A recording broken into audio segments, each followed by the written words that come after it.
So, one of the things that I wanted to do with the Queer Blue Christmas Project was hopefully collect videos, this being maybe the first one of many, about where in the darkness we find light.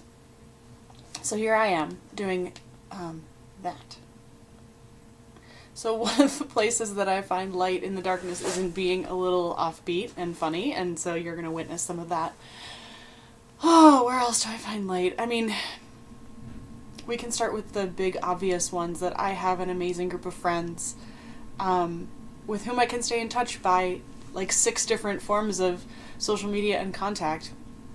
And so whenever there's a bad day, I do have the fortune that I can pick up the phone and text somebody or tweet somebody or Facebook or whatever and just say like, hey, things are not the best right now and I could use some help or a drink or some prayers or any combination of the above. And I find light too in being asked that by my friends. And when friends contact me and say, can you pray? Can we meet? Can we get coffee? Can we talk about whatever's going on? I'm like, yeah, it feels good to be part of a community that cares for each other in that way, and to have people that I care for and who care for me in that way.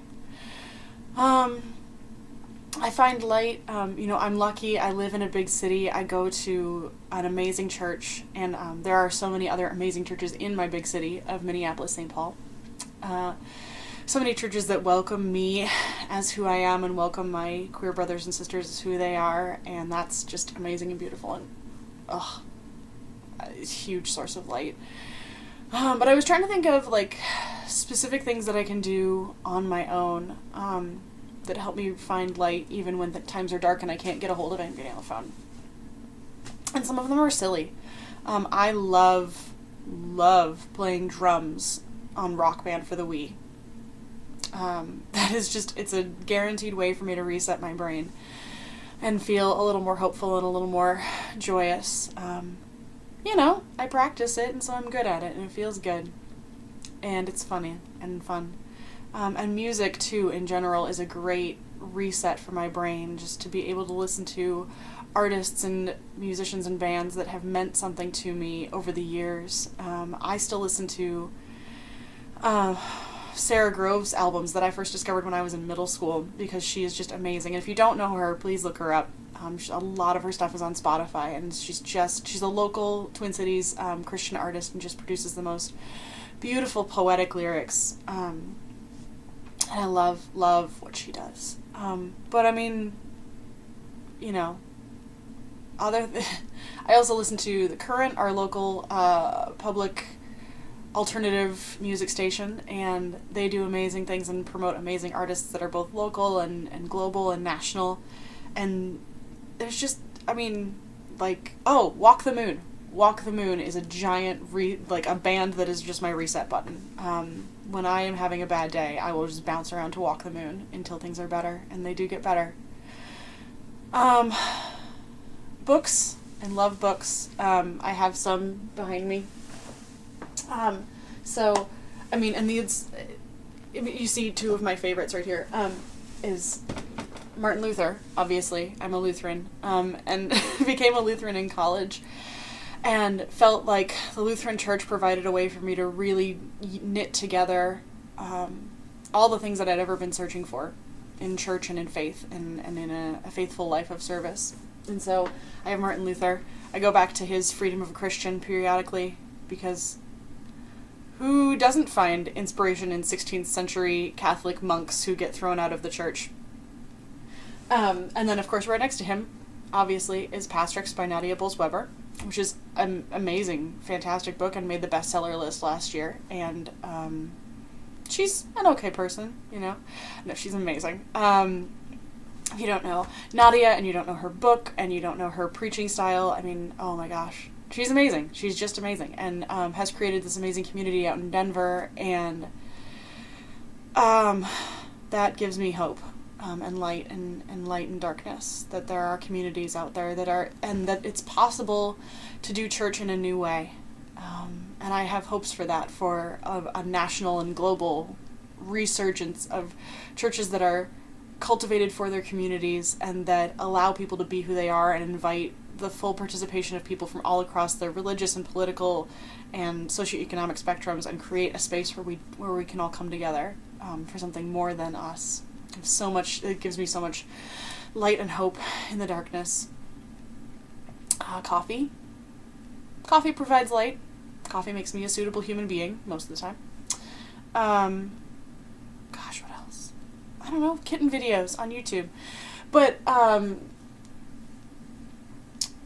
there are just, that's like a flicker, and I love looking for like the really solid surgences of light. One of the ways I love to look for light is by trying to improve myself and to be a positive and happy person. I struggle with depression and anxiety. I have for most of my life, and so I do therapy regularly, and therapy is like just an exhausting workout. No, I don't ever look forward to therapy, but very much like a workout. I mean, I need a Gatorade at the end to replenish, to rehydrate from all of the crying.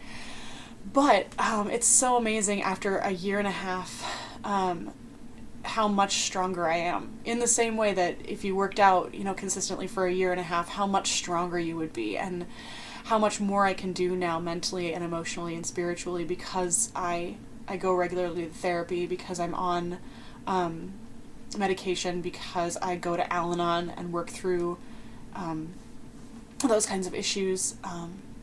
That's a light for me to look back and see how far I've come.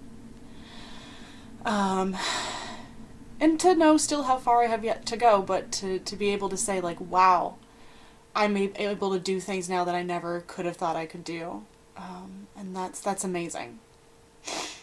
And I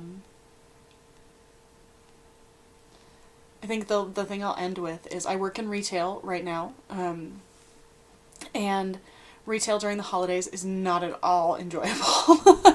People are stressed, and we have way more customers than usual, and there's just a lot going on. And so one of the things that brings me light outside of my work is when I'm encountering someone in a retail situation, when I'm checking out at Target or at the grocery store, whatever, to know that I have a little bit of power right then to not be difficult, to say, hi, how are you? And to just ask after them, and when do they get their next break? And even if I have a complicated question, to not be demanding or rude, but to be gentle and remember that this person's a person like me.